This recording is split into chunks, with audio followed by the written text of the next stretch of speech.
Hi, I'm Rachel Scott for YYOGA, and this is common mistakes in back bends. So if you look at my spine, you'll notice that it has 4 curves. So the lower back tends to move in, the upper back tends to round, and the neck moves in.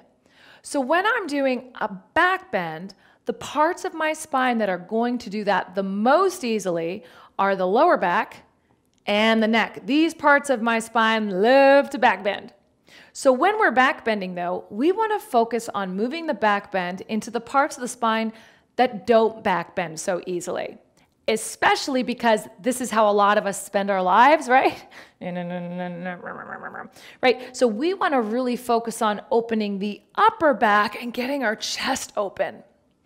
So when we back bend, the most common mistake is that we'll tend to do all of the back bend in the parts of the back that most easily back bend and avoid the one that doesn't, which is the one that really needs it. So let's take a look at this in a pose, let's say like camel pose, right? But this applies to all back bends that you could do. So here I am in camel pose, and you'll notice that if I'm going into, I'll call it the path of least resistance, which is to say I'm just gonna like go into the parts of my spine that back bend easily, it'll look a little bit like this. You can see that I'm just back bending in my neck and back bending in my lower back, and nothing's really going on in my upper back. That's not going to be such a great back bend. Instead, what I want to do is stabilize these easily moving parts. So you do that by gathering my core in. So when you back bend, I want you to think about drawing your navel in or even squeezing your hip points together so that we can create some stability and length in the lower back.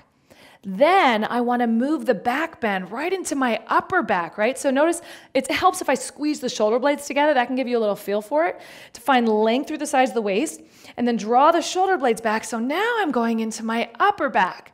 Rather than just dropping my head back, instead I'm going to stabilize my neck by tucking my chin a little bit. And when I do my camel pose like this, whoa, first of all, it's a good core workout because I'm using my core to stabilize, but I'm really putting the back bend more into my upper back instead and finding more space for my chest.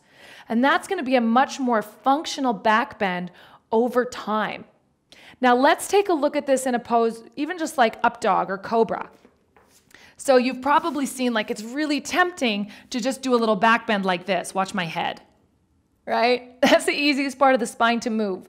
But instead, just like camel pose, what I want to do is stabilize my pelvis, lengthen my sitting bones, and engage my core so that my lower back is nice and stable and strong. And then I'm going to move the back bend into the upper back, right? So I'm really lifting from between my shoulder blades and strengthening my spinal extensors.